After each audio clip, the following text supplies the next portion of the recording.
मैं doctor Rupa Mangalani, associate professor political science department में। हमारा आज का टॉपिक है संयुक्त राष्ट्र संघ को शक्तिशाली बनाने का सुझाव। तो जैसा कि हम जानते हैं कि संयुक्त राष्ट्र संघ एक अंतर्राष्ट्रीय संस्था है जिसके स्थापना का मुख्य उद्देश्य शांति और व्यवस्था बनाए रखना है।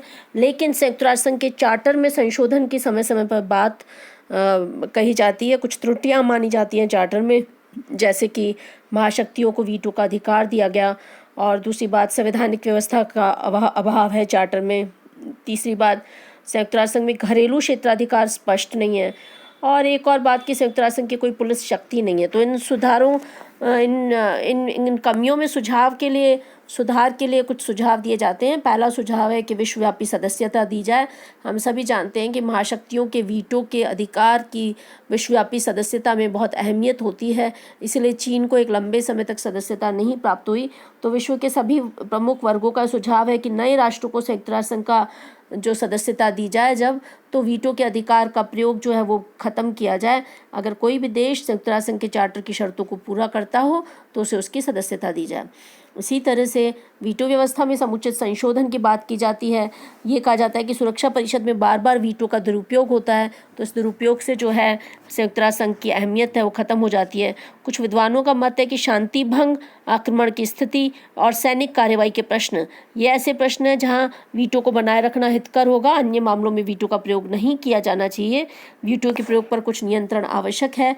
इसी तरह से ये भी कहा जाता है कि कोई भी सदस्य अगर वीटो का प्रयोग करे तो उसे उसका लिखित कारण बताया जाना चाहिए, और मतदान में भाग न लेने और बैठक में अनुपस्थित रहने को वीटो नहीं मानना चाहिए। और यदि सुरक्षा परिषद वीटो के कारण अपना काम नहीं कर सके तो अनुच्छेद 12(1) में परिवर्तन करके महासभा को और अधिक अधिकार सौंपने चाहिए, और शांति के लिए एकता प्रस्ताव को और अधिक सशक्त बनाया जाना चाहिए। तो वीटो के दुरुपयोग को रोकने के लिए अक्सर सुझाव दिए जाते हैं। इस संबंध में पामर और पर्किंसन ने भी लिखा है कि सुरक्षा परिषद में वीटो के बार बार प्रयोग या दुरुपयोग ने संयुक्त राष्ट्र संघ में जनता के विश्वास को डगमगाया है। इसी तरह से आर्थिक और सामाजिक परिषद संबंधी तीसरा सुझाव अगर हम देखें तो यह परिषद महासभा के निर्देशन में काम करती है, और महासभा इस परिषद के संबंध में यद्यपि विस्तृत रूप से स्पष्ट करने की कोई आवश्यकता नहीं है, किंतु जो भी कार्यक्रम चल रहे हैं उसमें ये कहा जाता है कि आर्थिक और सामाजिक परिषद की जो अड़चनें हैं या तो उसे समाप्त किया जाए या उसकी कार्यक्षमता को बढ़ाया जाए। इसी तरह से महासभा की स्थिति में सुधार के लिए भी बात की जाती है। चार्टर में आवश्यक संशोधन करके ये कहा जाता है कि महासभा को ऐसा स्वरूप प्रदान किया जाना चाहिए जिससे वह विश्व संसद के रूप में काम कर सके। सुरक्षा परिषद को संयुक्त राष्ट्र संघ की कार्यपालिका के रूप में महासभा के प्रति उत्तरदायी बना दिया जाना चाहिए। कुछ विचारकों का यह भी मत है कि महासभा में प्रतिनिधित्व की पद्धति में परिवर्तन होना चाहिए। सदस्य राष्ट्रों को जनसंख्या के अनुपात के आधार पर ही मतदान का अधिकार मिलना चाहिए, यानी जिस राष्ट्र की जनसंख्या अधिक हो उसे मतदान के उसके अधिक वोट हो। इस समय अभी वर्तमान समय में हर एक सदस्य राज्यों को केवल एक मत देने का अधिकार है, चाहे वो चीन हो या भूटान हो। तो इस प्रकार हम देख सकते हैं कि संयुक्त राष्ट्र संघ की आर्थिक परिषद में सुधार के साथ साथ महासभा की स्थिति में सुधार की बात भी कही जाती है, और ये कहा जाता है कि महासभा में ज़्यादा प्रतिनिधित्व दिया जाए। और एक और बात है कि घरेलू क्षेत्राधिकार का उचित निर्धारण किया जाए, ये कहा जाता है। चार्टर का जो अनुच्छेद 2 है उसके खंड 7 में यह प्रावधान है कि चार्टर में जो कुछ कहा गया है उसके अनुसार संयुक्त राष्ट्र संघ को किसी भी राष्ट्र के घरेलू मामलों में हस्तक्षेप नहीं करना चाहिए। लेकिन घरेलू मामले हो क्या, घरेलू मामले को परिभाषित कैसे किया जाए, तो इस संबंध में इसकी परिभाषा नहीं की गई है। तो ये कहा जाता है कि घरेलू मामलों की परिभाषा की जाए।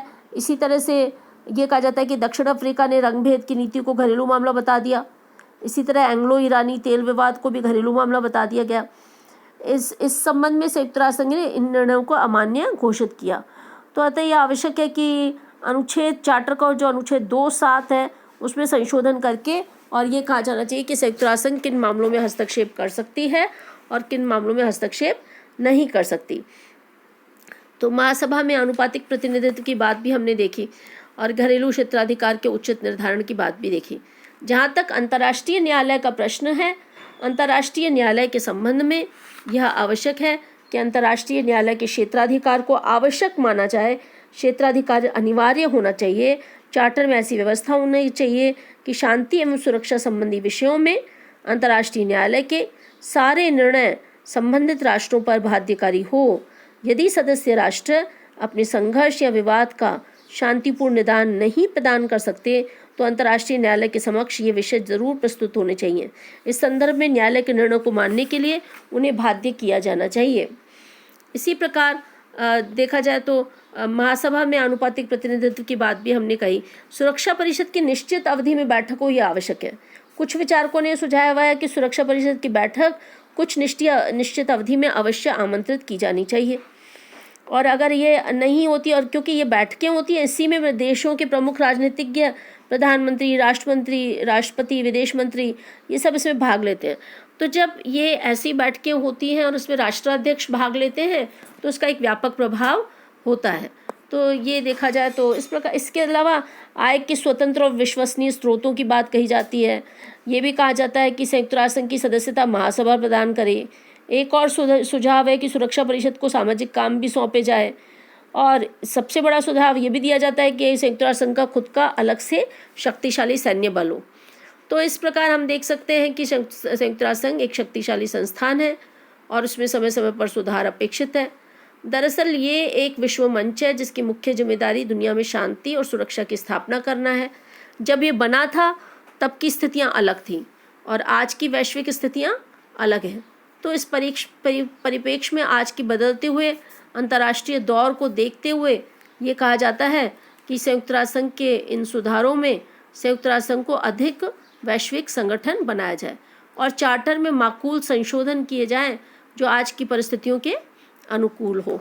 और सबसे बढ़कर संयुक्त राष्ट्र संघ को सशक्त बनाने के लिए ये सारे सुझाव दिए जाते हैं।